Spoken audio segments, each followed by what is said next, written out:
نبی کریم صلی اللہ علیہ وسلم کے طریقوں کے پابند بن کر چلیں گے تو اللہ رب العزت ہمیں دنیا میں بھی کامیاب کریں گے اور آخرت کی کامیابیاں بھی عطا فرمائیں گے۔ دونوں جہانوں کی کامیابی کا ذریعہ اللہ رب العزت کا مبارک دین ہے اور دین کے زندہ ہونے کا ذریعہ نبی کریم صلی اللہ علیہ وسلم کی دعوت والی محنت ہے۔ آج سب سے پہلا درجہ دعوت والی محنت کے زندہ ہونے کا ہے۔ آپ صلی اللہ علیہ وسلم والی مبارک محنت زندہ ہوگی تو حق تعالی شانوں کا مبارک دین زندہ ہوگا اور دین انسانوں کی زندگی میں آئے گا تو انسانیت جہنم کی آگ سے بچ کر جنت میں جانے والی بنے گی۔ تو پہلا درجہ محنت کا ہے اور نبی والی محنت میں سب سے پہلی بنیاد یقینوں کی تبدیلی ہے۔ یقین تبدیل ہو جائے، اللہ تعالیٰ کے غیر سے ہو جانے کا یقین دلوں سے نکل جائے، ایک حق تعالی شانوں کی ذات عالی سے سب کچھ ہونے کا یقین دلوں میں اتر جائے اور دنیا میں پھیلے ہوئے ساز و سامان، مال، ملک، منصب، جاگیر، اس سے کامیابی کا یقین دلوں سے نکل جائے، نبی کریم صلی اللہ علیہ وسلم والے عملوں سے کامیابی کا یقین دلوں میں اتر جائے۔ تو سب سے پہلی بنیاد یقین کا بدل جانا ہے اور یقینوں کی تبدیلی کا بڑا ذریعہ یہ مبارک کلمہ اور کلمے کی مبارک دعوت ہے۔ کلمے کی دعوت کو لے کے پھرنا، اوروں کو پھرنے کے لیے تیار کرنا، ایک ایک کے دروازے پر جا کر اللہ تعالیٰ کی بڑائی کے بول بولنا، اللہ ہی ہمارا مالک ہے، اللہ کے سوا کوئی ہمارا مالک نہیں ہے، اللہ رب العزت ہی پالنے والے ہیں، اللہ کے سوا کوئی ہمارا پالنے والا نہیں ہے، وہی درد مندوں کے درد دور کرنے والا، غم زدوں کو راحت رساں، مجبوروں کی پکار سننے والا، بے یار و مددگار کی مدد کرنے والا، ہر اکیلے کا ساتھی، ہر اکیلے کا ہمدم، اور اللہ اتنا قریب جو کسی سے دور نہیں ہے۔ انسان اکیلا ہے، اللہ تعالیٰ شارک سے بھی زیادہ قریب، دو ہیں تو تیسرا اللہ موجود، تو اللہ اتنا قریب جو کسی سے دور نہیں اور وہ ایسا غالب جو کسی سے مغلوب نہیں اور ایسا پالنے والا کہ اپنے پالنے میں کسی نقشے کسی شکل کا پابند نہیں۔ ساری کی ساری مخلوق اللہ تعالیٰ کی محتاج اور اللہ کسی کے محتاج نہیں، اور نہ اس کی ذات میں کوئی شریک، نہ اس کی صفات میں کوئی شریک، وہ اپنی ذات میں بھی یکتا، اپنی صفات میں بھی یکتا، اور نہ اس کی کوئی مثال، نہ اس کا کوئی ثانی، اللہ کا کوئی ثانی نہیں ہے، وہ ایک ہے، اکیلا ہے، جو چاہتا ہے اپنی قدرت سے کرتا ہے، اپنے کرنے میں کسی مخلوق کا پابند نہیں ہے۔ تو اللہ جل شانہ کی عظمت اور کبریائی کے بول اتنا بولیں، اتنا سنیں کہ ہمارے مردہ دل زندہ ہو جائے اور اس بول کو لے کے پھریں، اوروں کو بھی پھرنے کے لیے تیار کریں۔ تو حق تعالی شان کی عظمت اور کبریائی اس کا کوئی کنارہ نہیں ہے، اللہ کی بڑائی لامحدود ہے۔ حق تعالی شان نے اپنے بندوں کو اپنی بڑائی سمجھانے کے لیے قرآن حکیم میں کیسی پیاری مثال ارشاد فرمائی۔ یوں آتا ہے کہ تمام دنیا بھر کے درختوں کو تراش کر قلم بنا لیں اور موجودہ سمندر اس کی سیاہی تیار کر لیں، اور 7 سمندر اور اس کی کمک پر آ جائیں، اس کی سیاہی بھی تیار کر لیں۔ اور جس قدر مخلوقات ہیں، یعنی سارے فرشتے، سارے انسان، سارے جنات، ساری مخلوقات حق تعالی شانوں کی عظمت اور کبریائی، اللہ رب العزت کے کمالات لکھنا شروع کر دیں تو لکھنے والوں کی عمریں تمام ہو جائیں اور قلم گھس گھس کر ٹوٹ جائیں اور سمندروں کی سیاہی ختم ہو جائے اور اللہ کی بڑائی ختم نہ ہو۔ اللہ جل شانہ اتنے بڑے ہیں، ان کے بڑے ہونے کی کوئی حد نہیں ہے۔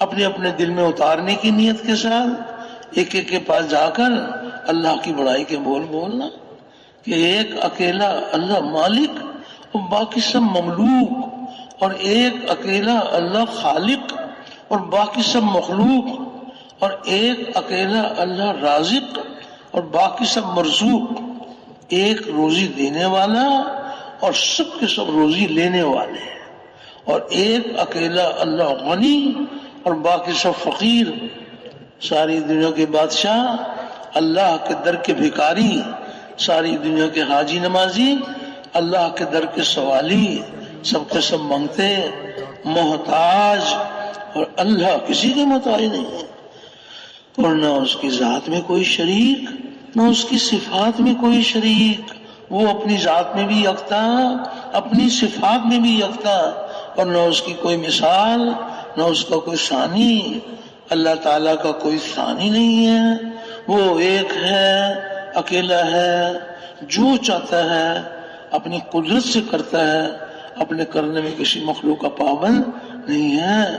تو اللہ جل شانہ کی عظمت اور کبریائی کے بول اتنا بولیں، اتنا سنیں کہ ہمارے سوئے ہوئے دل جاگ جائیں، سوئے ہوئے دل جاگ جائیں، اور اس بول کو لے کے پھریں، اوروں کو بھی پھرنے کے لیے تیار کریں۔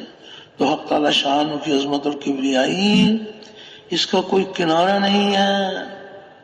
اللہ کی ہر صفت لامحدود ہے، صفت رزاق لامحدود خزانہ ہے، صفت حفیظ لامحدود خزانہ ہے۔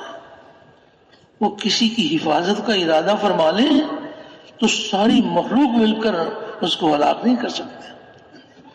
ہر صفت لامحدود ہے۔ حق تعالی شانہ دیکھنے والے ہیں، اللہ کی ذات بصیر ذات ہے، وہ کیسے دیکھنے والے ہیں؟ اللہ کا دیکھنا، اللہ اکبر، وہ دیکھنے میں بہت بڑے ہیں۔ سمندروں کی تہہ میں کیا ہے اس کو بھی دیکھ رہے ہیں، پہاڑوں کے جگر میں کیا ہے اس کو بھی دیکھ رہے ہیں۔ وہ ایسے دیکھنے والے ہیں کہ ایک زمین دوسری زمین کو اللہ سے چھپا نہیں سکتی، ایک آسمان دوسرے آسمان کو اللہ سے نہیں چھپا سکتا۔ اللہ کا دیکھنا، اللہ اکبر، ہر صفت نامحدود ہے۔ حق تعالی شان سننے والے ہیں، وہ کیسے سننے والے ہیں؟ اللہ کا سننا، اللہ اکبر، وہ سننے میں بہت بڑے ہیں۔ ایک ہے ہمارا سننا، ہم بھی مخلوق، ہمارا سننا بھی مخلوق۔ یہ کچھ مجمع بیٹھا ہوا ہے، یہ سب کے سب ایک ہی وقت میں بات کرنی شروع کر دیں تو کہا جائے گا بھائی کسی کی بات سمجھ میں نہیں آتی، ایک ایک آدمی کر کے بات کرو۔ ہم بھی مخلوق، ہمارا سننا بھی مخلوق۔ اور حق تعالی شان ایسے سننے والے ہیں کہ جو دنیا سے جا چکے وہ بھی، جو موجود ہیں وہ بھی، اور جو قیامت تک آنے والے وہ بھی، سب کے سب ایک میدان میں جمع ہو جائیں اور اپنی اپنی چاہتیں اللہ جل شانہ سے مانگیں تو اللہ کے خزانوں میں اتنی کمی نہیں آتی کہ کوئی سوئی ڈبو کر سوئی نکالیں سمندر سے تو اس میں تو اتنی کمی آئی اللہ کے خزانوں میں اتنی کمی بھی نہیں آتی. ایک ہی وقت میں سب کی پکار کو سن لیں گے. اللہ کا سننا، اللہ اکبر. تو حق تعالی شان ہو ہم سب کی تربیت فرمائیں، جب بھی آپس میں ایک دوسرے سے ملیں تو اللہ کی بڑائی کے بول بولیں. کس قدر حق تعالی شان نے اپنی بڑائی کے بیان کرنے کا اللہ نے حکم دیا ہے. حکم ربی ہے کہ میرے حبیب کھڑے ہو جائیے، ان کو اللہ سے ڈرائیں اور اللہ کی بڑائی بیان کریں. تو حق تعالی شان ہم سب کی تربیت فرمائیں. ہم سب کے سب اس مالک کے محتاج ہیں، اور اللہ کی پہچان یہ مبارک کلمہ کلمہ معرفت بھی ہے، اور کلمہ عبودیت بھی ہے. اللہ کی پہچان کا کلمہ اور اللہ کے احکامات کی غلامی کا کلمہ. اور اس بات کی بھی دعوت دی جائے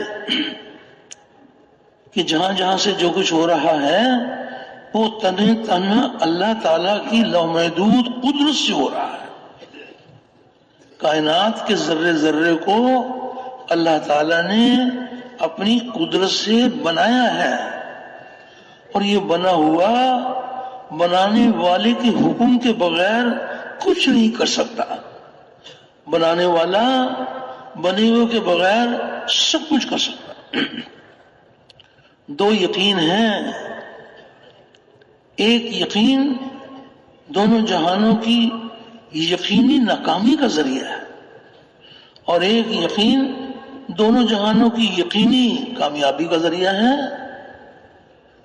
نبی والی محنت میں اس بات کی کوشش کی جاتی ہے کہ وہ یقین جو دونوں جہانوں کی ناکامی کا ذریعہ ہے وہ یقین انسانوں کے دلوں میں سے نکل جائے، اور وہ یقین جو دونوں جہانوں کی یقینی کامیابی کا ذریعہ ہے وہ یقین دلوں کی گہرائیوں میں اتر جائے.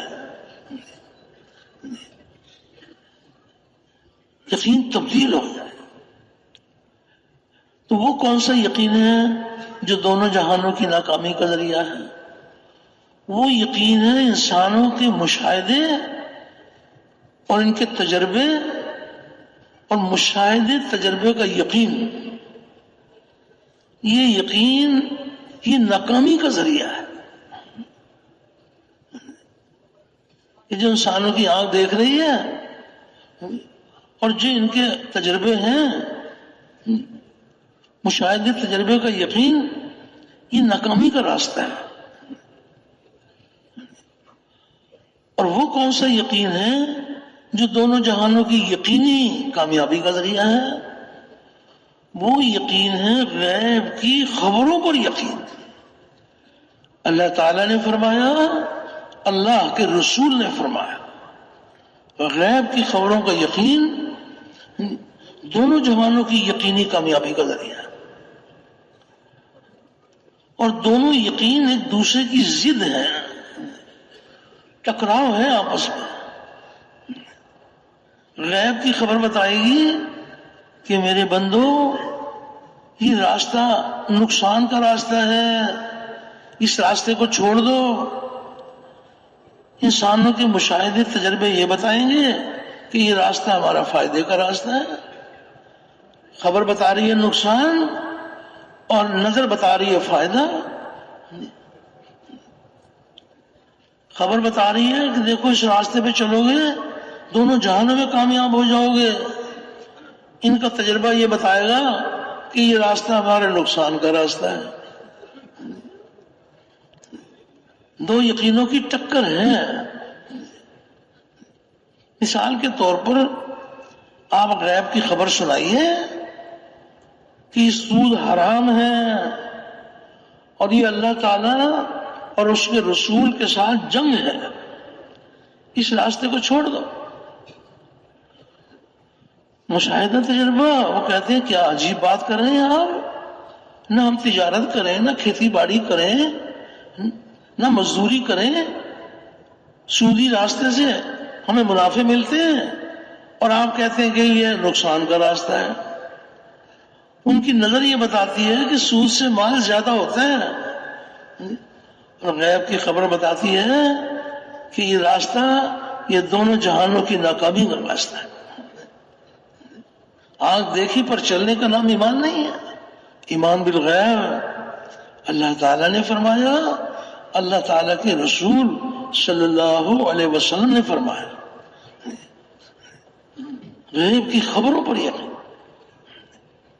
پھر انہیں آپ غیب کی خبر سنائیں کہ زکوٰۃ ادا کرو گے دنیا میں اللہ کی طرف سے یہ انعام، آخرت میں یہ انعام.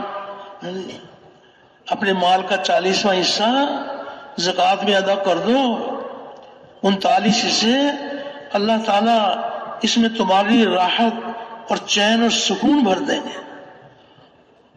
اور جس مال کی زکوٰۃ دی ہوگی اس سے تمہارے بچوں کی پرورش ہوگی تو ان کی رگوں میں جو خون دوڑے گا وہ خون رنگ لائے گا.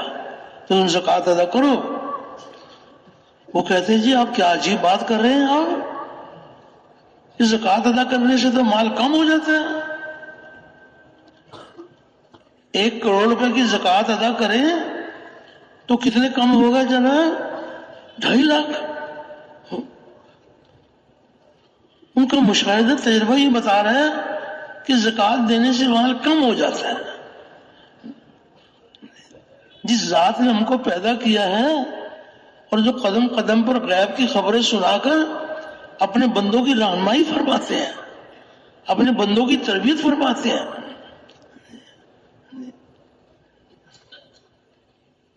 یہ مشاہدے تجربے انسانوں کی اپنی نسبت ہے اور غیب کی خبریں اللہ اور اس کے رسول کی نسبت ہے.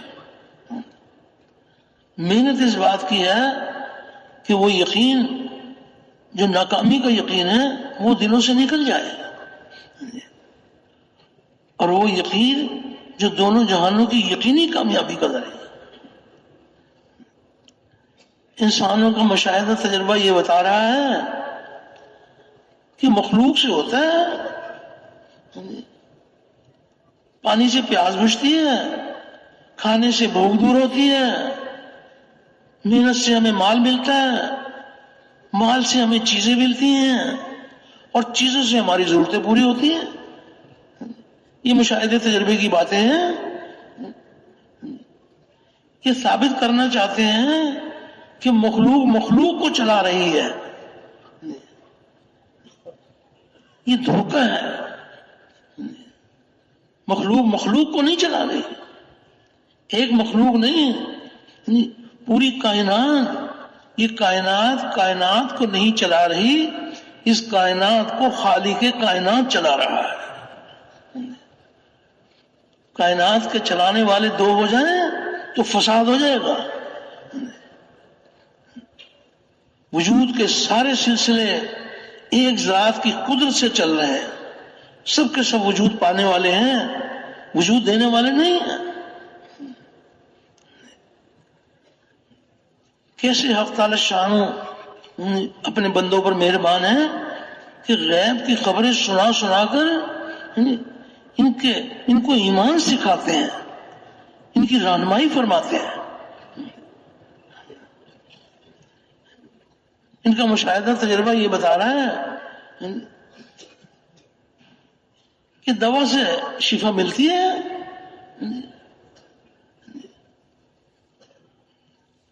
جسم میں تکلیف ہے، دوائی ہاتھ میں ہے کہ بس اب دوائی کھائیں گے اور تکلیف دور ہو جائے گی. اور حقیقت کیا ہے؟ حقیقت کیا ہے کہ دوا تو ان کو نظر آ رہی ہے، جسم کی تکلیف بھی محسوس ہو رہی ہے، اور اس دوا میں جو اللہ کا امر چھپا ہوا ہے وہ حکم نظر نہیں آتا.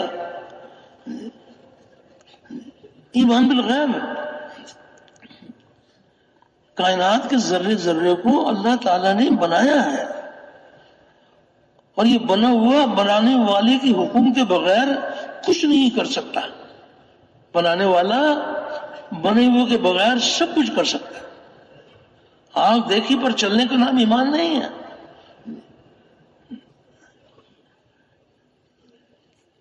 کیسے کیسے حق تعالی شانوں غیب کی خبریں سنا کر اپنے بندوں کی تربیت فرماتے ہیں کہ اپنے مشاہدے تجربے کے یقین سے نکلو. غیب کی خبریں اٹل ہیں، وہ بدلتی نہیں ہیں.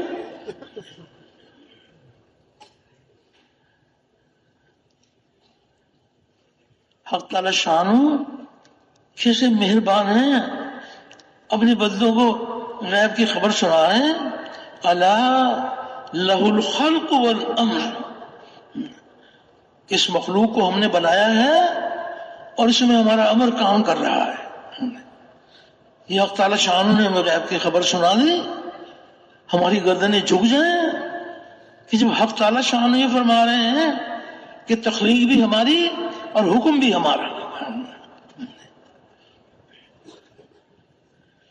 مشاہدے تجربے کا یقین دلوں سے نکل جائے اور غیب کی ہر خبر کا یقین دلوں میں اتر جائے. تو اس کے لیے یہ دعوت جو ہے نا، یہ دعوت ہمارا مرض نہیں ہے، دعوت ہمارے مرض کا علاج ہے. جب ہم غیب کی خبروں سے اثبات کریں گے، مشاہدے تجربے کی نفی کریں گے، اللہ سے رو رو کے دعائیں مانگیں گے، حق تعالی شانو اپنی قدرت سے اس مرض کو دور فرما دیں گے. کرنے والی ایک ذات ہے، باقی سب سے کرایا جا رہا ہے. جن سے کرایا جا رہا ہے وہ نظر آتے ہیں اور جو کرانے والا ہے وہ نظر نہیں آتا. ایمان بالغیب.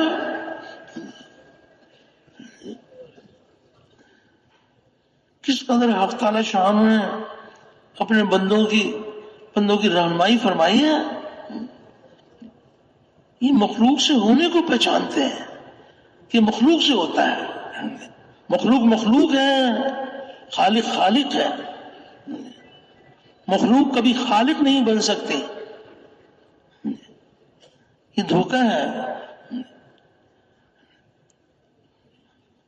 آپس میں بھی مخلوق سے یہ ہوتا ہے، فلاں مخلوق سے یہ ہوتا ہے. کائنات کا ذرہ ذرہ اللہ کے امر سے بندھا ہوا ہے. مشاہدہ تجربہ انسانوں کا یہ ہے کہ یہ فلاں ملک یہ بڑی طاقت والا ملک ہے اور یہ ملک یہ کمزور ہے، یہ نہیں مقابلہ کر سکتا، اس کی طاقت کم ہے. اور یہ قوم بڑی طاقت والی قوم ہے اور یہ قوم یہ کمزور ہے، اس میں اتنی طاقت نہیں ہے کہ اس قوم کا مقابلہ کرے گی. اور فلاں انسان بہت طاقت والا ہے اور فلاں کی طاقت کم ہے.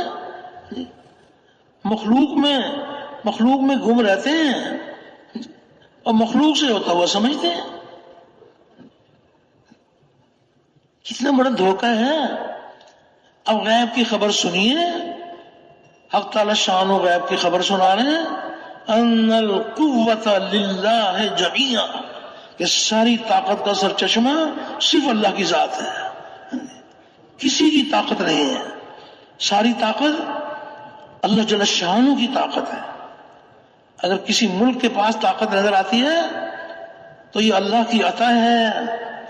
یہ طاقت کسی کی ملکیت نہیں ہے، ذرے ذرے کے اللہ مالک ہیں. وہ اگر کسی ملک کو طاقت دیتے ہیں تو امتحان کے طور پر دیتے ہیں، یہ دیکھنے کے لیے کہ یہ میری دی ہوئی طاقت کو عدل کے لیے استعمال کرتے ہیں یا ظلم کے لیے استعمال کرتے ہیں. امتحان کے طور پر دیتے ہیں. ان کو دھوکہ لگتا ہے کہ یہ ہماری طاقت ہے. قوم عاد کس طرح حق تعالی شان نے ہمیں غیب کی خبریں سنائی ہیں کہ کیسی اللہ نے ان کو قوت دی تھی، کیسی طاقت والی قوم تھی. اپنے بغل میں درخت کے تنے کو دبا کر اس کو کھینچ لیتے تھے، جڑوں سے کھینچ لیتے تھے. ایسی طاقت اللہ نے دی تھی. ان کو دھوکہ کیا لگا؟ مشاہدہ تجربہ دھوکے میں آ جاتا ہے انسان مشاہدے تجربے کے. اتنے اپنی گھمنڈ میں آئے من اشد منا قوہ، کہ ہم سے زیادہ طاقت والا کون؟ اللہ تعالیٰ بڑی قدرت والے ہیں، جو دینا جانتے ہیں وہ لینا بھی جانتے ہیں۔ حق تعالیٰ شان نے ایسی ہوا چلائی کہ وہ ایسے گرے ہوئے تھے جیسے کھجور کے کٹے ہوئے تنے گرے ہوئے تھے۔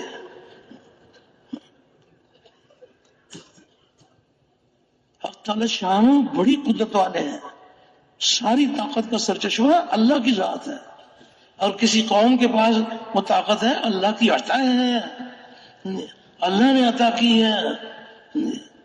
کسی آدمی کے پاس جو طاقت ہے وہ اللہ کی دی ہوئی ہے، وہ بڑی قدرت والے ہیں۔ مخلوق سے ہونے کے تذکرے بھی نہ کریں آپس میں، اللہ سے ہوتا ہے، اللہ کے غیر سے نہیں ہوتا۔ اللہ تعالیٰ کا سارا غیر اللہ کے حکم کے بغیر کچھ نہیں کر سکتا۔ اللہ تعالیٰ سارے غیر کے بغیر سب کچھ کر سکتے ہیں۔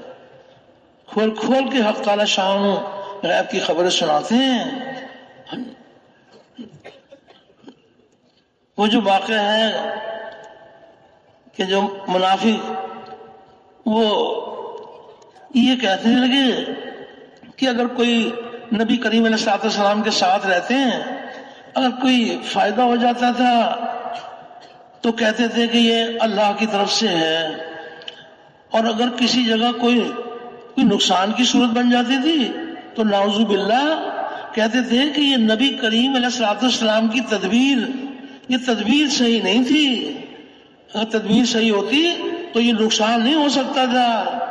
حق تعالی شان نے اللہ رب العزت نے تربیت فرمائی، اللہ رب العزت نے قیامت تک کے لیے غیب کی خبر پہنچا دی۔ کل من عند اللہ، کل من عند اللہ، کہ میرے حبیب آپ کہہ دیجئے کہ سب کچھ اللہ کی جانب سے ہوتا ہے، تو یہ یقین دلوں کی گہرائیوں میں اتر جائے، اور یہ یقین بھی دل میں اتر جائے کہ کامیابی اللہ رب العزت کے ہاتھ میں ہے، اللہ کے سوا کوئی کامیابی دینے والا نہیں ہے، اور کامیابی کا ذریعہ مال، ملک، منصب، جاگیر نہیں ہے۔ کامیابی کا ذریعہ ہمارے نبی کریم صلی اللہ علیہ وسلم علیہ اعمال ہے۔ عملوں سے کامیابی کا یقین دلوں میں اتر جائے، اور مادی اسباب سے کامیابی کا یقین دلوں سے نکل جائے۔ انسانوں کے مشاہدے تجربے کی باتیں ہیں کہ زیادہ مال ہوگا زیادہ کامیابی، تھوڑا مال ہوگا تھوڑی کامیابی، بڑی ڈگری ہوگی بڑی کامیابی، چھوٹی ڈگری ہوگی چھوٹی کامیابی، بڑی حکومت ہوگی بڑی کامیابی، اور چھوٹی حکومت ہوگی چھوٹی کامیابی۔ یہ انسانوں کے مشاہدے تجربے کی باتیں ہیں۔ غیب کی خبر بتا رہی ہے کہ نہیں، کامیابی حق تعالی شانوں کے سوا کوئی کامیابی دینے والا نہیں ہے، اور اللہ کے خزانوں سے کامیابی لینے کا ذریعہ اللہ تعالیٰ کے احکامات ہیں، اور ہمارے نبی کریم علیہ السلام نے اللہ رب العزت کے حکموں پر چلنے کے ہمیں طریقے سکھائے۔ ہم اللہ پاک کی ذات و صفات پر یقین کرتے ہوئے اللہ کے احکامات کو نبی کریم علیہ السلام کے طریقے سے پورا کریں گے، اللہ پاک ہمیں دونوں جہانوں میں کامیاب کریں گے۔ غیب کی خبر بتا رہی ہے اعمال میں کامیابی، اب مشاہدہ تجربہ بتا رہا ہے مادی اسباب میں کامیابی۔ یہ جتنے مادی اسباب ہیں یہ حق تعالی شان نے بیکار نہیں بنائے ہیں، یہ مادی اسباب اللہ رب العزت نے اپنے بندوں کے امتحان کے لیے بنائے ہیں، اطمینان کے لیے نبی کریم علیہ السلام کے مبارک اعمال عطا فرمائے، امتحان کے طور پر یہ مادی اسباب ہیں۔ تو جو مادی اسباب کے یقین والے ہیں ان کی زندگی کا نمونہ الگ ہے، اور جو نبی کریم علیہ السلام کے اعمال کے یقین والے ہیں ان کی زندگی کا نمونہ الگ ہے۔ مادی اسباب والے ان کی نشانی یہ بتائی کہ مادی اسباب کے یقین والے یہ نبی کریم علیہ السلام کے اعمال کو ضائع کریں گے اور مادی اسباب کو جمع کریں گے۔ اعمال جاتے ہیں تو جائیں، ہمیں مال مل جائے، کسی کی جان لے کر مال ملتا ہے اس کی جان لے لیں گے. ان کا یقین بگڑا ہوا ہے کہ مال سے زندگی بنتی ہے. ایک انسان کا قتل کتنے انسانوں کا قتل ہے؟ پوری انسانیت کا قتل ہے. لیکن بگڑا ہوا یقین ہے کہ مال سے زندگی بنتی ہے. ہمیں حکومت مل جائے، ہزاروں لاشیں گر جائیں، ہم کامیاب ہو جائیں گے، ہمیں حکومت مل جائے گی. یہ کامیابی کا دھوکہ ہے. کامیابی اللہ کے ہاتھ میں، اور کامیابی کا ذریعہ ہمارے نبی کریم علیہ الصلوۃ والسلام کے مبارک اعمال ہیں.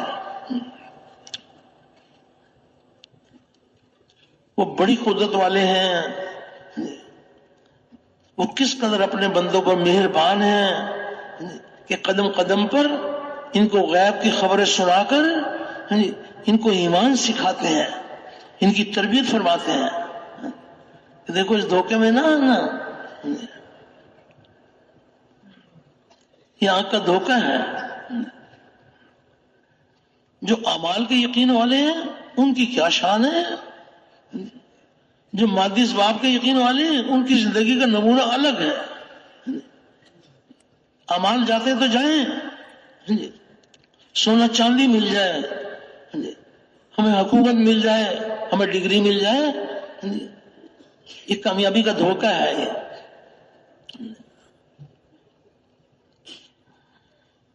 اعمال کے یقین والوں کی کیا شان ہے. ایک صاحب انہوں نے ایمان سیکھا ہوا تھا کہ کامیابی اللہ کے سوا کوئی کامیابی دینے والا نہیں ہے، اور کامیابی کا ذریعہ اللہ کے احکامات ہیں. ہمارے نبی کریم علیہ الصلوۃ والسلام نے اللہ تعالیٰ کے حکموں پر چلنے کے ہمیں طریقے سکھائے ہیں. یہ یقین سیکھا ہوا تھا. اللہ نے امتحان کے طور پر ان کو وزارت کی کرسی دے دی. یقین والوں کی کیا شان ہے. یہ وزارت کی کرسی پر بیٹھنے سے پہلے رک گئے، علماء کی خدمت میں حاضر ہو گئے اور ان سے عرض کیا یہ اللہ کی طرف سے امتحان آ گیا، مجھے وزارت کی کرسی مل گئی، تو آپ شفقت فرمائیں، آپ وزارت میں اللہ کے احکامات اور نبی کے طریقے مجھے سکھا دیں. وزارت کی کرسی پر تو اللہ کا وعدہ نہیں ہے. اللہ کا وعدہ تو نبی کریم علیہ الصلوۃ والسلام کے اعمال پر ہے. علماء نے شفقت فرمائی اور انہیں وزارت کے مسائل سکھا دیے. انہوں نے وزارت کی کرسی پر بیٹھ کر اللہ تعالیٰ کے حکم، نبی کریم علیہ الصلوۃ والسلام کے طریقے پر کام شروع کر دیا. تو جس وزیر کی وزارت میں اللہ تعالیٰ کے حکم، نبی کریم علیہ الصلوۃ والسلام کے طریقے بھرے ہوئے ہیں، تو ایسے وزیر کو اللہ تعالیٰ ناکام کریں گے یا کامیاب کریں گے؟ کہ بھائی سارے بھائی متوجہ نا بازار، جس وزیر کی وزارت میں اللہ کے حکم نبی کے طریقے ہیں اس وزیر کو اللہ ناکام کریں گے یا کامیاب کریں گے؟ سارے بھائی بتاؤ بھائی. کامیاب کریں گے. تو وزارت کی کرسی کی وجہ سے کامیاب کریں گے یا نبی کریم علیہ الصلوۃ والسلام کے عمل کی وجہ سے کامیاب کریں گے؟ تو اعمال کی وجہ سے کامیاب کریں گے. پھر یہ کون سا یقین ہے کہ بڑی کرسی تو بڑی کامیابی، چھوٹی کرسی تو چھوٹی کامیابی؟ یہ کامیابی کا دھوکہ ہے. کرسی چھوٹی ہو یا بڑی ہو، حق تعالیٰ شان ہو، کرسی والے کے دل کے یقین کو دیکھیں گے اور جسم سے نکلنے والے اعمال کو دیکھیں گے. یہ بات نہیں ہے کہ اعمال کے یقین والے وہ مادی اسباب استعمال نہیں کرتے. نہیں، ان کی شان یہ ہے تجارت کریں گے، تجارت کی منڈی میں جائیں گے تو تجارت میں اللہ کے احکام، نبی کے طریقے بھرے ہوئے ہوں گے. سچے تاجروں کا حشر انبیاء اور صدیقین کے ساتھ ہوگا. ایک مزدوری میں اللہ کا حکم، نبی کے طریقے پر مزدوری کرے گا، شام کو تھکا ہارا گھر آئے گا، اللہ اس کے سارے گناہ معاف کر دیں گے. سارے مزدوروں کو معاف کر دیں گے؟ سارے مزدوروں کو معاف نہیں کریں گے. جس مزدور کی مزدوری میں اللہ کے حکم، نبی کے طریقے ہوں گے، حق تعالی شان و اپنی قدرت سے کامیاب کریں گے. ایک طرف مادی اسباب سے کامیابی کا یقین، ایک طرف حضور والے اعمال سے کامیابی کا یقین. حق تعالی شان نے قرآن حکیم میں واقعات سنائے پچھلی قوموں کے، کس قدر اللہ رب العزت اپنے بندوں پر مہربان ہیں کہ ان کو غیب کی خبریں سنا کر قدم قدم پر ان کی رہنمائی فرماتے ہیں. واقعات سنائے گئے ہیں کہ جن کو ہم نے ناکامی کی مثال بنایا تو ان کو کیوں ناکام کیا، اور جن کو کامیابی کی مثال بنایا انہیں کامیاب کیوں کیا. ہم سب کی تربیت کے لیے واقعات سنائے گئے ہیں. نمرود بڑی سلطنت تھی، مال بھی تھا، سونا چاندی بھی تھی، فوج بھی تھی، سب کچھ تھا. اللہ جل شانہ نے اپنی قدرت دکھائی کہ نمرود کو قیامت تک کے لیے اللہ نے ناکامی کی مثال بنایا. کوئی کافر بھی اپنے بچے کا نام نمرود نہیں رکھتا، اتنی بڑی ناکامی. تو اس کے بعد بادشاہ تو تھی، کیا چیز نہیں تھی؟ فرمایا اس کی بادشاہت میں اللہ کے احکامات نہیں تھے، وقت کے نبی ابراہیم علیہ السلام کے طریقے نہیں تھے. اللہ نے قیامت تک کے لیے ناکامی کی مثال بنائی.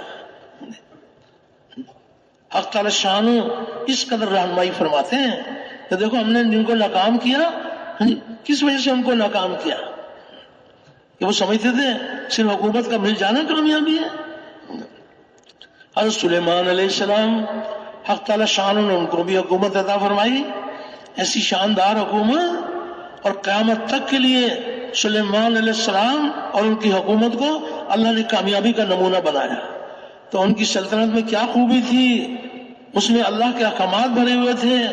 براہ راست انبیاء علیہ السلام کو اللہ پاک تربیت فرماتے ہیں، حکم کے پورا کرنے کے طریقے سکھاتے ہیں.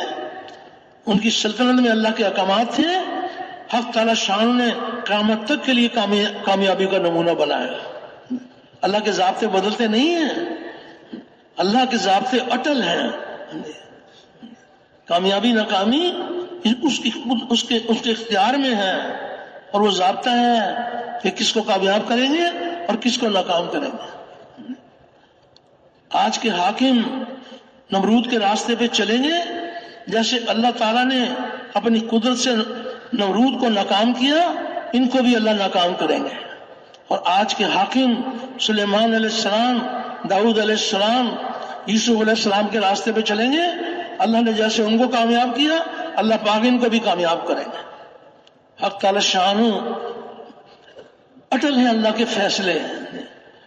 تو یہ گزارش کی جا رہی ہے کہ اللہ پاک نے ہمیں وہ مبارک محنت عطا فرمائی ہے جس محنت میں سب سے پہلے اس بات کی اس پر جان کھپائی جاتی ہے کہ مشاہدے اور تجربے کے یقین کو دلوں سے نکالو اور غیب کی خبروں کے یقین کو دلوں میں اتارو.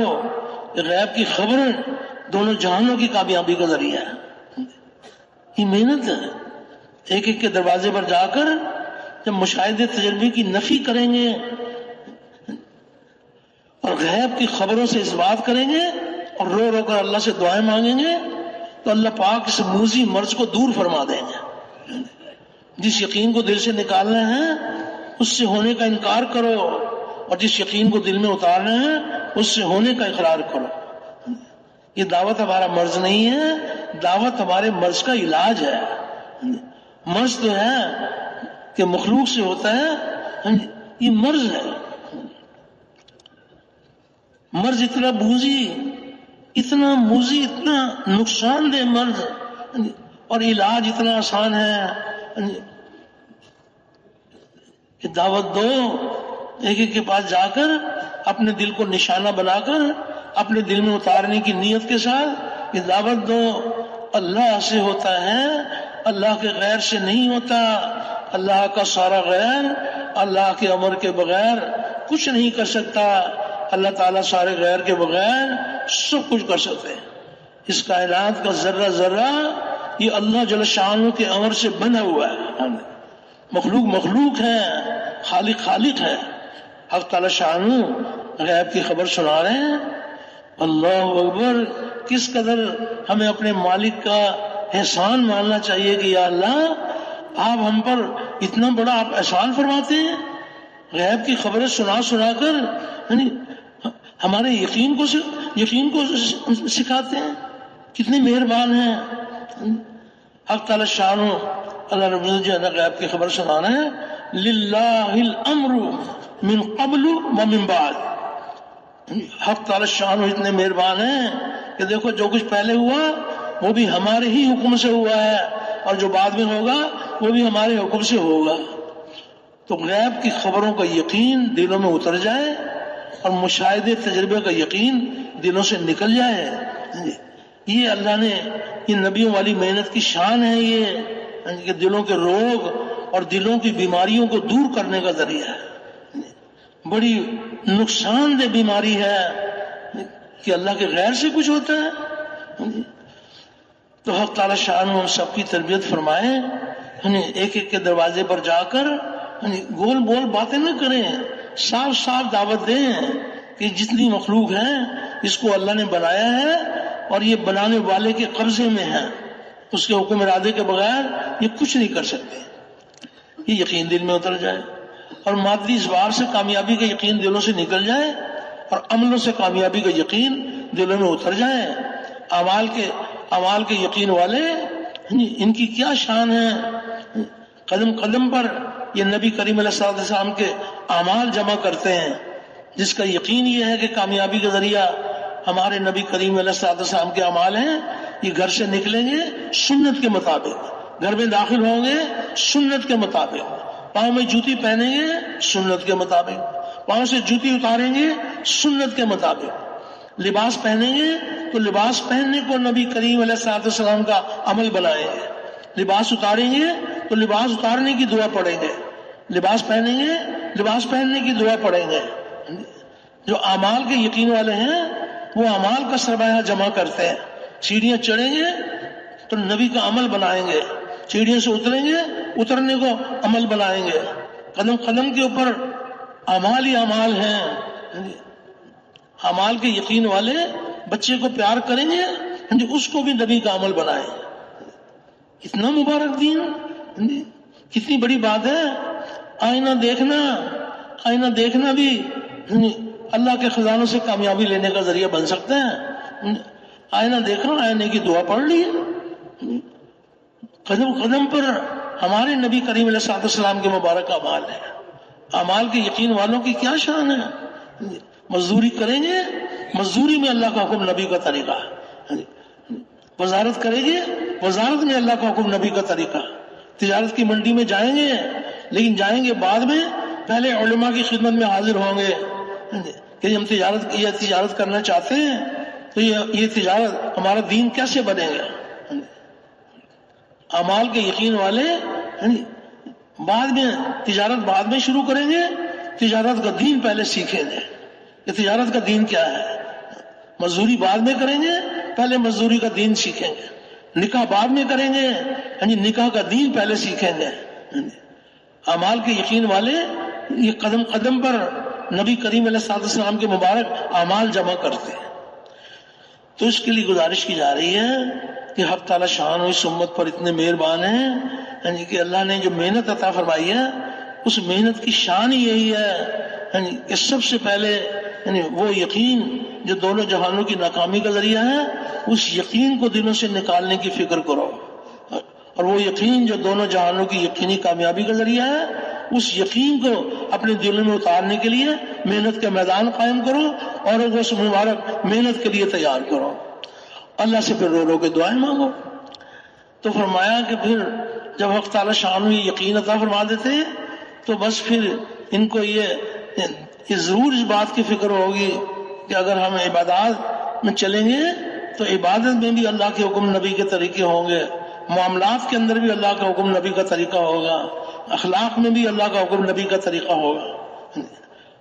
اعمال کے یقین والوں کی کیا شان ہے. یہ اعمال کا خزانہ جمع کرتے ہیں. کس قدر اللہ پاک اس امت پر مہربان ہے کہ اللہ نے سارے احکامات اللہ نے فرشتے کے ذریعے سے نازل فرمائے, لیکن نماز کا عمل حق تعالی شان نے اپنے پیارے حبیب صلی اللہ علیہ وسلم کو اپنے پاس بلا کر عمل عطا فرمایا. براہ راست اللہ کی قدرت سے استفادہ. ایک ہے اللہ پاک کی قدرت سے بنی ہوئی چیزوں سے فائدہ. چیزوں کا فائدہ بھی اللہ کے حکم کے بغیر نہیں ہو سکتا, لیکن فرمایا جو چیزوں سے فائدہ ہے, اللہ پاک کی قدرت سے بنی چیزوں سے جو فائدہ ہے یہ وقتی فائدہ ہے, یہ فانی فائدہ ہے, یہ فانی ہے. یہ محدود فائدہ ہے، اور ایک ہے براہ راست اللہ کی قدرت سے استفادہ۔ نماز کے عمل کے ذریعے سے براہ راست اللہ کی قدرت سے استفادہ۔ اللہ اکبر، کتنی بڑی بات ہے! اللہ کی قدرت لامحدود ہے، ان کو لامحدود فائدہ ہوگا۔ اللہ کی قدرت غیر فانی ہے، ان کو غیر فانی فائدہ ہوگا۔ قدم قدم پر اللہ جل شانہ چاہتے ہیں کہ مجھے پہچانو، کس قدر وہ مہربان ہے۔ ایک ایک کے دروازے پر جا کر اللہ کی بڑائی، اللہ کی عظمت اور کبریائی، اللہ سے ہونے کا بول بولتے ہیں، بڑی اچھی بات ہے۔ اور نماز کے ذریعے سے اللہ کی بڑائی دلوں کی گہرائیوں میں بڑھتی چلی جائے۔ کلمے کی دعوت تو دی ہے، بہت مبارک ہے، یہ نماز بھی اللہ کی بڑائی کے دل میں اترنے کا بڑا ذریعہ ہے۔ نماز تو اہتمام ہے، نماز ہی سے اللہ کی بڑائی ہے۔ نماز میں تو ابھی داخل بعد میں ہونا ہے، پہلے نماز کا اہتمام اہتمام ہی سے اللہ کی بڑائی ہے۔ وضو کرنے کے لیے بیٹھے ہیں تو کس کی بڑائی بیان کرتے ہیں بھائی؟ بسم اللہ العظیم والحمد للہ علی دین الاسلام، اللہ کی بڑائی۔ وضو کے دوران میں بھی اللہ کی بڑائی، وضو کے بعد بھی آسمان کی طرف دیکھ کر اللہ کی بڑائی۔ مؤذن نے اذان کہی، انہوں نے توجہ دھیان کے ساتھ سنی اور وہی الفاظ خود بھی دہرائے، اللہ کی بڑائی۔ اہتمام نماز ہی سے اللہ کی بڑائی۔ کس قدر اللہ جل شانہ اپنے بندوں پر مہربان ہیں، اور چاہتے ہیں کہ میرے بندے یہ میرے دکھائے ہوئے راستے کو اختیار کریں۔ قدم قدم پر نماز کتنی تربیت کا ذریعہ ہے۔ دن بدن، روز بروز اللہ کی بڑائی نماز کے ذریعے سے دلوں کی گہرائیوں میں اترتی چلی جائے۔ نماز میں داخل ہو رہے ہیں، تکبیر تحریمہ، اللہ اکبر، اللہ کی بڑائی، سبحانک اللہم، اللہ کی بڑائی، الحمدللہ رب العالمین، یہ تمام تعریف اللہ کی جو سارے جہانوں کا پالنے والا ہے۔ اللہ کی بڑائی، کوئی رکن ایسا نہیں ہے جس میں اللہ کی بڑائی نہ ہو۔ ایک رکن سے دوسرے رکن میں جاتے ہوئے اللہ کی بڑائی۔ قیام میں ہے اللہ کی بڑائی، اب رکوع میں جانا چاہتے ہیں تو اس میں رکوع میں جانے کے لیے بھی اللہ کی بڑائی۔ رکوع میں جاتے ہوئے کیا کہتے ہیں بھائی؟ کیا کہتے ہیں؟ اللہ اکبر، اللہ کی بڑائی۔ رکوع میں چلے گئے، رکوع میں اللہ کی بڑائی، سبحان ربی العظیم، پاک ہے میرا پالنے والا، بڑی شان والا، پاک ہے میرا پالنے والا، بڑی شان والا، اللہ کی بڑائی۔ سجدے میں چلے جائیں تو سجدے میں اللہ کی بڑائی، سبحان ربی العالی، پاک ہے میرا پالنے والا، اونچی شان والا، پاک ہے میرا پالنے والا، اونچی شان والا، اللہ کی بڑائی۔ کس قدر ہمیں اللہ جل شانہ، اللہ رب العزت کا شکر ادا کرنا چاہیے کہ یا اللہ، آپ نے اپنے بندوں پر اپنے کرم کے کتنے بڑے بڑے دروازے کھول دیے۔ ابھی فرمایا کہ نماز کے 10 منٹ جس نے اپنی نماز کو بڑھیا بنانے پر محنت کی، اور اللہ نے وہ دن دکھا دیا کہ ان کی نماز صورت کے اعتبار سے، صورت کے بجائے حقیقت کے اعتبار سے ان کی نماز بن گئی۔ اللہ کے وعدے حق ہیں، وہ نماز کی حقیقت پر ہیں۔ ایک ہے نماز کی صورت، ایک ہے نماز کی حقیقت۔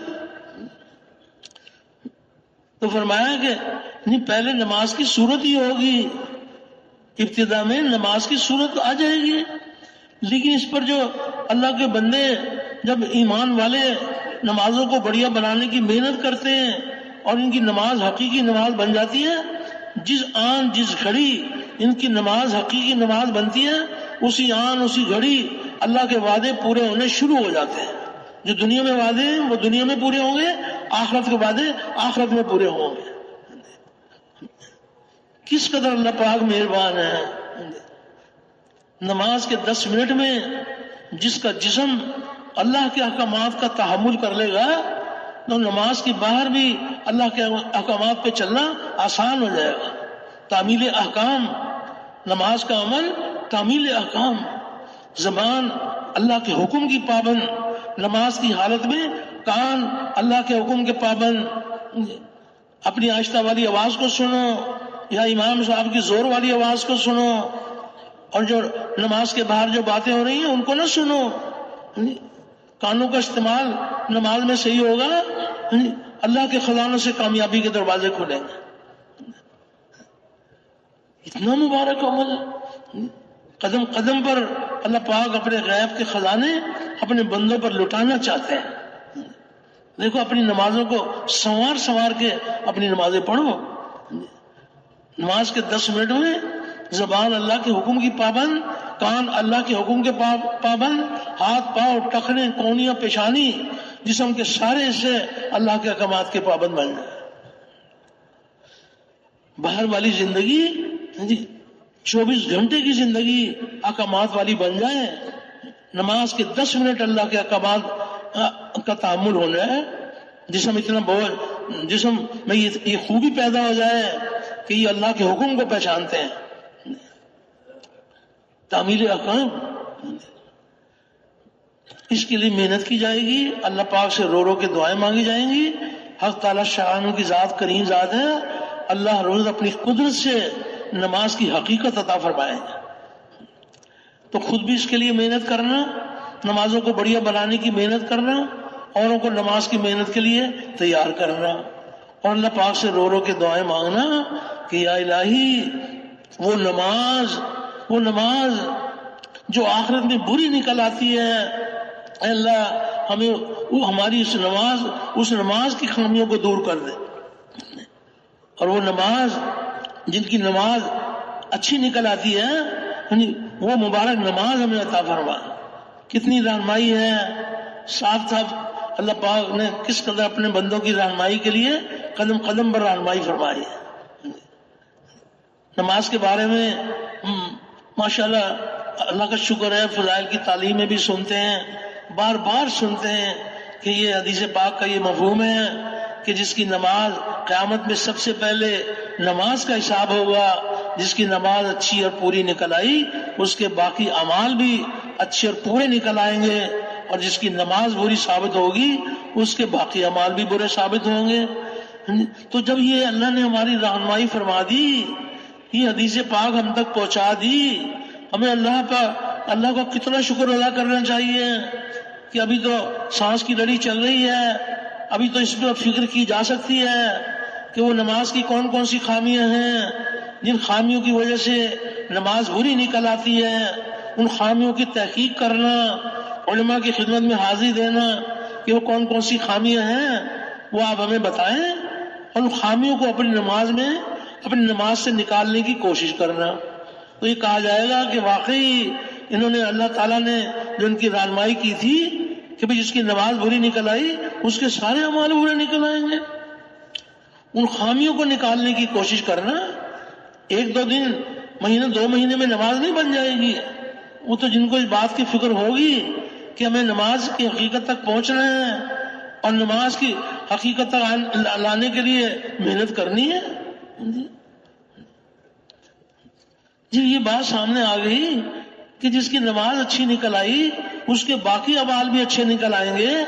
تو وہ نماز کی کون کون سی خوبیاں ہیں کہ جس کی وجہ سے نماز اچھی نکل آتی ہے، ان خوبیوں کی تحقیق کرنا اور ان خوبیوں کو اپنی نماز میں جمع کرنے کی محنت کرنا، اور اللہ سے رو رو کے دعائیں مانگنا کہ یا الہی ہمیں وہ مبارک نماز عطا فرما جو آخرت کے اندر اچھی نکل آئے. کتنی بڑی خسارے کی بات ہے کہ سارے اعمال برے نکل آئیں گے. تو خود بھی محنت کرنا، اوروں کو اس محنت کے لیے تیار کرنا، اللہ سے رو رو کے دعائیں مانگنا.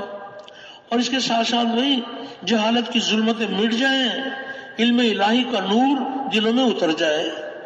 سیکھنے سکھانے کے لیے بیٹھے ہوئے ہیں، گھر میں بھی اپنے سیکھنا سکھانا، اللہ کے راستے میں بھی نکل کر سیکھنا سکھانا، تو بیٹھے ہوئے ہیں اللہ جل شان ایسی قدرت والے ہیں کہ اس سیکھنے سکھانے پر ہی حق تعالی شان علم الہی کا نور دلوں کی گہرائیوں میں اتارتے ہیں. جہالت کی ظلمتیں مٹ جائیں، علم الہی کا نور دلوں کی گہرائیوں میں اتر جائے. دیکھنے میں چند صفات ہیں اور حقیقت یہ ہے کہ یہ صفات ان کی حقیقت حاصل ہو جائے تو پورے دین پر چلنے کی استعداد پیدا ہو جائے. ایک حدیث پاک کا مفہوم ہے، نبی کریم علیہ السلام نے ارشاد فرمایا، آپ نے یہ ارشاد فرمایا کہ یا تو تم عالم بنو یا طالب علم بنو، یا علم کو توجہ اور دھیان کے ساتھ سننے والے بنو، یا علم اور علم والوں سے محبت کرنے والے بنو، اور پانچویں قسم کے نہ بنو ورنہ ہلاک ہو جاؤ گے. اور پانچویں قسم یہ ہے کہ علم اور علم والوں سے بغض رکھنا. خاتم الانبیاء نے فرمایا کہ اس میں ہلاکت ہے. تو جب ہمیں اللہ پاک نے ہماری رہنمائی فرما دی کہ یا تو تم عالم بنو یا طالب علم بنو، یا علم کو توجہ اور دھیان کے ساتھ سننے والے بنو، یا علم اور علم والوں سے محبت کرنے والے بنو، اور پانچویں قسم کے نہ بنو ورنہ ہلاک ہو جاؤ گے. اور پانچویں قسم علم اور علم والوں سے بغض رکھنا. تو حق تعالی شان کس قدر قدم قدم پر رہنمائی فرماتے ہیں کہ کون سی چیزیں ایسی ہیں جو دونوں جہانوں کی کامیابی کا ذریعہ اللہ نے بنائی ہیں، اور کون سی چیزیں ایسی ہیں جو بندوں کے خسارے کا ذریعہ ہے. علم الہی کتنی بڑی دولت ہے. بس اتنی بات ہے، ایک غیب کی خبروں کا علم بہت مبارک ہے. غیب کی خبروں کا علم، اللہ اکبر، بڑی بات ہے. لیکن فرمایا ایک ہے غیب کی خبروں کا علم اور ایک ہے غیب کی خبروں پر یقین. غیب کی خبروں کا علم بھی ہو اور غیب کی خبروں پر یقین بھی ہو تو بیڑا پار ہو جائے گا. اس کے لیے بھی محنت کی جائے، اللہ سے رو رو کے مانگا جائے گا. اور اس کے ساتھ ساتھ بھائی حق تعالی شان اپنے کرم کے دروازے کھول دیں. اللہ کی یاد، قدم قدم پر اللہ کی یاد. اللہ اکبر، کیسا مبارک دین حق تعالی شان نے عطا فرمایا کہ کسی جگہ اللہ پاک یہ چاہتے ہیں کہ میرا بندہ یہ میرے ساتھ جڑا رہے. اللہ کی یاد، قدم قدم پر اللہ کی یاد. حق تعالی شانوں کے ہاں یعنی کس قدر اللہ رب العزت اپنے غیب کے خزانے اپنے بندوں پر لٹانا چاہتے ہیں. فرمایا کہ جو تنہائی کے اندر اللہ کا ذکر کرتے ہیں حق تعالی شانوں بھی ان کو یاد کرتے ہیں اس سے، اور مجمع میں جو اللہ کا ذکر کرتے ہیں تو فرشتوں کے مجمع میں اللہ پاک ذکر فرماتے ہیں. اتنی قدردانی ہے، اللہ سے بڑھ کر کوئی قدردان نہیں ہے. حق تعالی شان ہم سب کی تربیت فرمائے. ایک حدیث پاک کا یہ بھی مفہوم ہے، حدیث قدسی اللہ پاک فرما رہے ہیں کہ میرا ذکر کرنے والے میرے اپنے آدمی ہیں اور میں ان کو اپنی رحمت سے دور نہیں کرتا. اگر یہ اپنے گناہوں سے توبہ کریں تو میں ان کا حبیب ہوں، اور گناہوں سے توبہ نہ کریں تو میں ان کا طبیب ہوں کہ ان کو کسی پریشانی میں مبتلا کر کے ان کو گناہوں سے پاک کر دوں. اس قدر اللہ پاک مہربان ہے. تو اس کے لیے بھی محنت کی جائے گی اور اوروں کو اس محنت کے لیے تیار کیا جائے گا تاکہ حق تعالی شان کرم فرما دے کہ جہالت کی ظلمتیں مٹ جائیں، علم الہی کا نور دل میں اتر جائے، اور غفلت کی ظلمتیں مٹ جائیں اور ذکر اللہ کا نور دل میں اتر جائے. جن کو ذکر اللہ کی حقیقت حاصل ہو جاتی ہے وہ اللہ کی یاد سے اپنے دلوں میں چین اور اطمینان حاصل کرتے ہیں، اور ایک طرف اللہ پاک کی لامحدود رحمت کا ذکر کرنے والوں کے دلوں میں راحت اور چین کے سامان پہنچاتا ہے. غرض یہ کہ ذکر کرنے والوں کا دل ہر طرف سے کٹ کر اللہ کے ساتھ جڑ جاتا ہے اور ذکر اللہ کا نور ان کے دلوں کی گہرائیوں میں اتر جاتا ہے. تو خود بھی اس کے لیے محنت کرنا، اوروں کو محنت کے لیے تیار کرنا. اور اس کے ساتھ ساتھ فرمایا کہ کچھ احکامات جو اللہ پاک نے عطا فرمائے، ایمانیات کے بارے میں احکامات ہیں، عبادات کے بارے میں احکامات ہیں، لیکن بندوں سے متعلق احکامات بہت زیادہ ہیں. بندوں سے متعلق جو احکامات ہیں، جب امت ان احکامات پر چلے گی تو جہاں آخرت کی بڑی بڑی کامیابی ملیں گی، دنیا میں بھی پاکیزہ معاشرہ قائم ہو جائے گا. پاکیزہ معاشرہ قائم ہو جائے گا. اللہ نے وہ مبارک احکام عطا فرمائے بندوں سے متعلق، وہ احکامات ہیں جو دلوں کے جوڑ کا ذریعہ ہے۔ چھوٹوں کو اللہ نے وہ حکم دیا بڑوں کے بارے میں جو بڑوں کی چاہت ہے، وہ چھوٹوں کا دین ہے، وہ چھوٹوں کا دین ہے، اور جو بڑوں کا دین ہے وہ چھوٹوں کی چاہت ہے۔ ایسے مبارک احکامات ہیں۔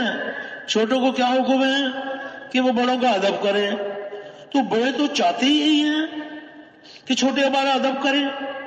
اگر چھوٹے اللہ کا حکم پورا کریں گے تو بڑے خوشحال ہو جائیں گے۔ چھوٹوں کا دین بڑوں کی خوشحالی کا ذریعہ، اور بڑوں کا دین چھوٹوں کی خوشحالی کا ذریعہ۔ بڑوں کو کیا حکم ہے کہ وہ چھوٹوں کے ساتھ شفقت سے پیش آئیں، تو چھوٹے تو چاہتے ہی یہی ہیں کہ بڑے ہمارے ساتھ شفقت سے پیش آئیں۔ بڑے دین پہ چلیں گے چھوٹے خوشحال ہو جائیں گے۔ بیوی کا دین خامن کی خوشحالی کا ذریعہ۔ خامن کو اللہ نے وہ احکامات عطا فرمائے بیوی کے بارے میں، خامن اگر اللہ کے احکامات چلیں تو بیویاں خوشحال ہو جائیں۔ مال والوں کا دین غریب کی خوشحالی کا ذریعہ، اور غریب کا دین مال والوں کی خوشحالی کا ذریعہ۔ مال والوں کو کتنے احکامات ہیں، صدقات ہیں، زکوٰۃ ہیں، خیرات ہیں، بہت سارے مال کا مصرف بتایا، اور یہاں تک بھی ہے کہ مال والے تحقیق کریں کہ حاجت مند کون ہے اور اس کے دروازے پر چل کے جائیں۔ تب جب مال والے جب یہ اللہ کے اس حکم کو پورا کریں گے تو غریب کا دل مال والوں کے ساتھ جڑ جائے گا کہ ہمارے مقدر کی روزی اللہ نے ان کو دی تھی، انہوں نے ہم تک پہنچا دی۔ کیسا پاکیزہ دین ہے، یعنی احکامات اللہ نے عطا فرمائے ہیں۔ غریب دین پہ چلیں گے مال والے خوش ہو جائیں گے۔ مال والوں کی زندگی میں دین ہوگا تو غریب خوشحال ہو جائیں گے، غریب کی زندگی میں دین ہوگا تو مال والے خوشحال ہو جائیں گے۔ کیا حکم ہے غریب کے لیے کہ مال والوں کے ساز و سامان کی طرف آنکھ اٹھا کے بھی نہ دیکھیں۔ اگر غریب کی زندگی میں دین ہوگا تو مال والے سکھ کی نیند سوئیں گے۔ وہ مبارک دین اللہ نے عطا فرمایا۔ بندوں سے متعلق جو احکامات ہیں وہ دونوں جہانوں کی کامیابی کا ذریعہ۔ وہ ایک حکم ہے، کیسے اللہ پاک تربیت فرماتے ہیں، قدم قدم پر اچھی اخلاق، آپس میں پاکیزہ معاشرہ قائم کرنے کا ذریعہ ہے۔ سب کو حکم جو ہے نا وہ دینے کا حکم ہے، لینے کا حکم نہیں ہے۔ دینے کے احکامات اللہ نے عطا فرمائے، سب کے سب دینے والے بن جائیں گے، کسی کا حق باقی نہیں رہے گا، اور سب کے سب اپنے حق کا مطالبہ کریں گے تو کسی کا بھی ادا نہیں ہوگا۔ تو ایک ہے دینے کا جذبہ اور ایک ہے لینے کا جذبہ۔ دینے کا جذبہ اللہ سے مانگنے کی چیز ہے کہ اللہ ہمیں وہ جذبہ عطا فرما کہ ہم تیرے احکامات کو سامنے رکھ کر بندوں کے ساتھ چلیں گے، قدم قدم پر اللہ کی رحمتوں کے دروازے کھلیں گے۔ تو اس کے لیے بھی محنت کی جائے گی، اور جس قدر احکامات زندہ ہوں گے، بندوں سے متعلق جو احکامات زندہ ہوں گے، تو آپس میں دلوں کے اندر محبتیں بڑھتی چلی جائیں گی۔ جب سب کے سب حق دینے والے بن گئے تو پھر کائیں کا جھگڑا، پھر کائیں کی نفرتیں تو جب ہوتی ہیں جب کسی کا حق رکھا جاتا ہے، تو جب کسی کا حق ہی نہیں رکھتے تو اب کائیں کی نفرت ہوگی، کائیں کا فساد ہوگا، آپس میں دل جڑے ہوئے ہوں گے۔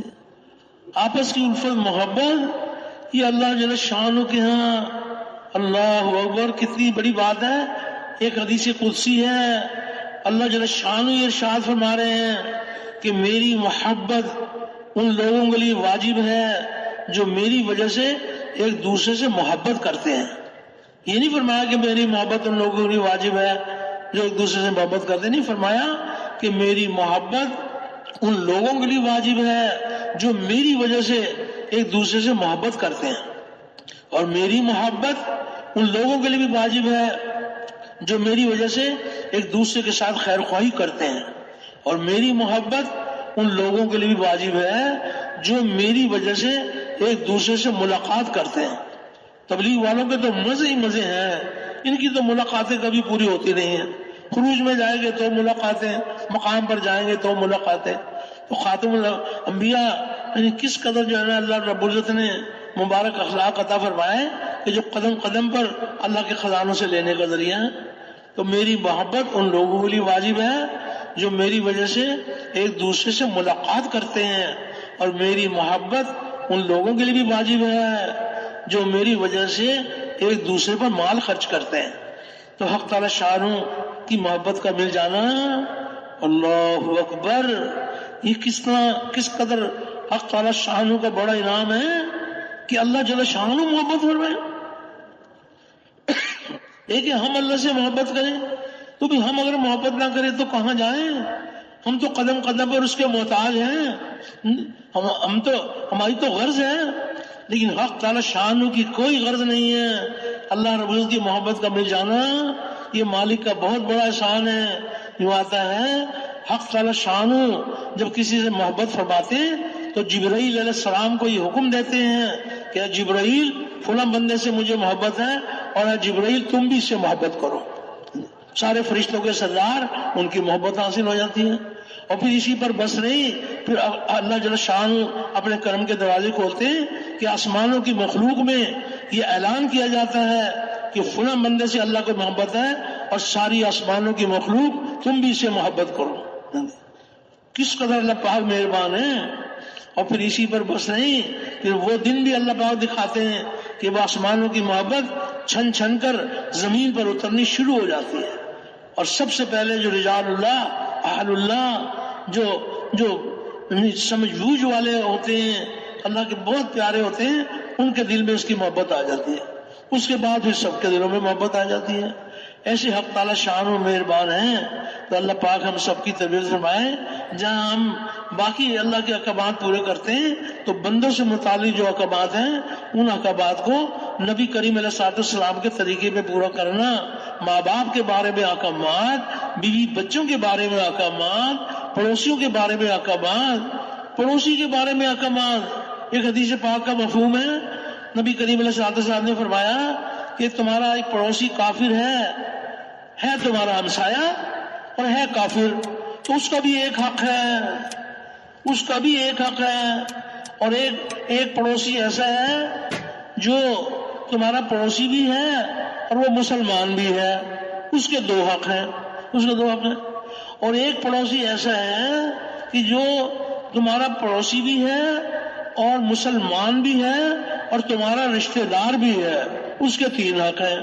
اب بتائیے کس قدر اللہ جل شانہ مہربان ہے کہ جب یعنی صلہ رحمی کی جائے گی، اللہ جل شانہ راضی ہو کر اپنی قدرت سے اللہ پاک دلوں کے اندر محبت پیدا کر دیں گے. تو اللہ پاک ہم سب کی تربیت فرمائے. اس کے لیے خود بھی محنت کرنا، اللہ پاک سے رو کے دعائیں مانگنا کہ یا الہی ہمیں اخلاق کی حقیقت عطا فرما.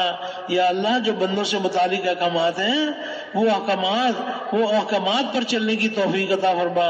تو خود بھی ان احکامات پہ چلنا، اوروں کو اس کے لیے تیار کرنا. اس کے ساتھ ساتھ بھائی جو بھی کام ہو وہ محض اللہ کو راضی کرنے کے لیے ہو.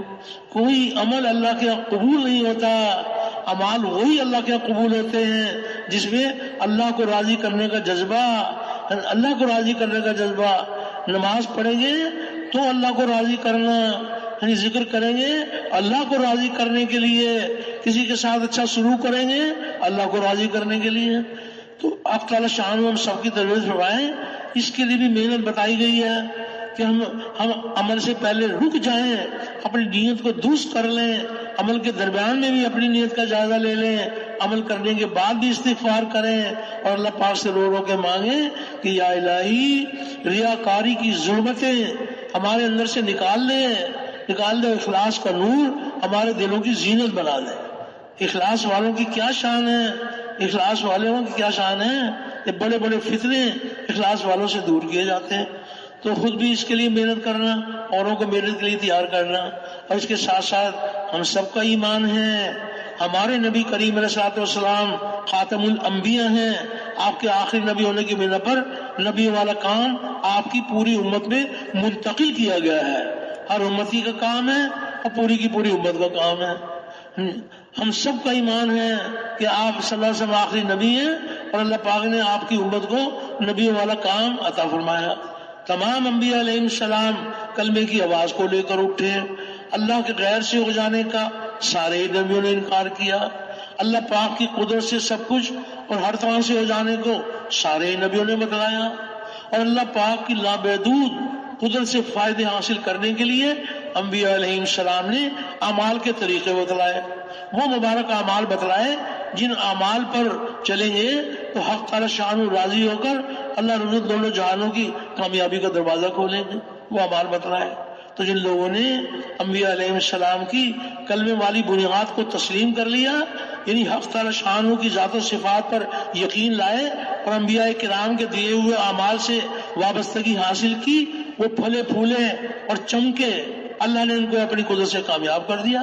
اور جن لوگوں نے انبیاء علیہ السلام کی کلمے والی بنیاد کو تسلیم نہیں کیا، یعنی حق تعالی شانہ کی ذات و صفات پر یقین لانے کی بجائے اللہ کے غیر پر یقین کیا، جی چاہی زندگی گزاری، تو اللہ پاک نے اپنی قدرت سے ان کو ہلاک اور برباد کر دیا، چاہے ان کے پاس دنیا کے نقشے تھے یا دنیا کے نقشے نہیں تھے، اللہ نے ان کو ہلاک کر دیا۔ تو سب کے آخر میں سب کے سردار حضرت محمد صلی اللہ علیہ وسلم کو اللہ تعالیٰ نے اسی کلمے کی بنیاد پر اٹھایا، جس کلمے کی بنیاد پر پہلے انبیاء علیہ السلام تشریف لائے، وہی مبارک کلمہ ہمارے نبی کریم علیہ السلام لے کر تشریف لائے۔ لیکن آپ کی محنت کا میدان اور پہلے نبیوں کی محنت کا میدان، پہلے نبیوں کی محنت کا میدان ایک قوم، ایک قبیلہ، ایک شہر، ایک گھر، اور خاتم الانبیاء کی محنت کا میدان ایک قوم، ایک قبیلہ نہیں ہے، ایک بر اعظم نہیں ہے۔ آپ صلی اللہ علیہ وسلم کی محنت کا میدان تمام عالم بھر کے انسان اور قیامت تک آنے والے سارے انسان ہمارے نبی کریم علیہ السلام کی محنت کا میدان قرار دیے گئے۔ آپ کی محنت اس قدر جامع محنت ہے، تمام عالم بھر کے انسان اور قیامت تک آنے والے سارے انسان۔ تو نبی کریم علیہ السلام کو اللہ تعالیٰ نے جس قدر محنت کا میدان وسیع عطا فرمایا، اسی قدر عملہ بھی وسیع عطا فرمایا، اتنا وسیع عملہ عطا فرمایا کہ جو بھی ایمان لے آئے، شہر والے ہوں یا دیہات والے ہوں، پڑھے لکھے ہوں یا ان پڑھ ہوں، مرد ہوں یا عورتیں ہوں، جو بھی ایمان لے آئے وہ نبی کریم علیہ السلام کی دعوت والی محنت میں شامل ہو جائے۔ نبی کریم علیہ السلام نے شروع دین سے تمام طبقات کو اپنے والی محنت کے ساتھ جوڑا، ہر مسلم کو کلمے کی آواز لگانے والا بنایا۔ تو اللہ تعالیٰ شان ہم سب کی تربیت فرمائے، اس امت کو جو اللہ نے فضیلت عطا فرمائی ہے وہ اس مبارک محنت کی وجہ سے اس کی یہ فضیلت ہے، کس قدر اس میں اللہ جل شان اس امت پر مہربان ہے۔ ایک روایت میں آتا ہے کہ اللہ تعالیٰ نے حضرت داؤد علیہ السلام پر یہ وحی فرمائی کہ داؤد تمہارے بعد ان قریب ایک نبی آئے گا جس کا نام احمد اور محمد ہوگا، اور وہ سچے اور سردار ہوں گے، اور وہ مجھے ناراض نہیں کریں گے، نہ ہی میں ان سے ناراض ہوں گا، اور میں نے ان کی اگلی پچھلی تمام لغزشیں کرنے سے پہلے ہی معاف کر دی ہیں۔ یہاں تک تو نبی کریم علیہ السلام کے بارے میں فرمایا داؤد علیہ السلام سے، اور اس امت کے بارے میں فرمایا کہ آپ کی امت میری رحمت سے نوازی ہوئی ہے، میں نے آپ کی امت کو وہ نوافل عطا کیے جو انبیاء کو عطا کیے، اور آپ کی امت پر وہ چیزیں فرض کی جو انبیاء رسولوں پر فرض کی، حتیٰ کہ وہ قیامت کے دن میرے پاس اس حال میں آئیں گے کہ ان کا نور انبیاء کے نور جیسا ہوگا۔ تو اللہ جل شانہ نے جو یہ جتنے بھی اللہ کے وعدے حق ہیں، یہ صرف نام کی وجہ سے نہیں بلکہ اس امت کو اللہ نے کام عطا فرمایا۔ تو اللہ پاک ہمارے سب کے حوصلے بلند ہو جائیں، اور اللہ کو راضی کرنے کے لیے یہ موقع ہے۔ اس موقع پر جمع ہونے کا مقصود ہی یہی ہے کہ پوری کی پوری امت کو دعوت والے کام کے لیے اللہ پاک قبول فرما لیں۔ تو اس میں ایک ہے چلہ لگانا، 3 چلے لگانا، سال لگانا، 7 مہینے لگانا، اور ایک ہے دعوت والے کام کو اپنا کام بنا کے کرنا۔ تو سب کے سب اس کام کو کام بنانے کے لیے تیار ہیں، اکیلے کے لیے تیار ہیں، اوروں کو بھی تیار کریں گے۔ تو اللہ جل شان ہمارے حوصلے بلند ہو جائیں۔ یہ اجتماع کا جو موقع ہے اس وقت اللہ نے ہمیں عطا فرمایا ہے، تو یہ اللہ کے خزانے لوٹنے کا موقع ہے۔ یہ خود بھی بڑی سے بڑی قربانی میں اپنے آپ کو پیش کرنا، اوروں کو بھی اس کے لیے تیار کرنا۔ تو حق تعالی شان اپنی قدرت سے، اللہ رب العزت اپنی قدرت سے ہمارے حوصلے بلند ہو جائیں اور دور اور دیر کے لیے اپنے آپ کو پیش کریں۔ تو ایک ہے اس میں یعنی چلہ لگا لیا، 3 چلے لگا لیے، اور پھر کسی وقت میں گئے کسی وقت نہیں، جہاں کے لیے کہا جائے، جتنے وقت کے لیے کہا جائے، جس کے ساتھ کہا جائے، سارے مشاغل چھوڑ کر اللہ کی راہ میں نکل جائیں۔ تو اللہ کی ذات پہ بھروسہ کر کے فرمائیں کہ نقد چلے 3 چلے کے لیے مسجد کی پوری جماعت بھی اپنے آپ کو بھی پیش کرے اور اپنی مسجد کی پوری جماعت بھی پیش کرے۔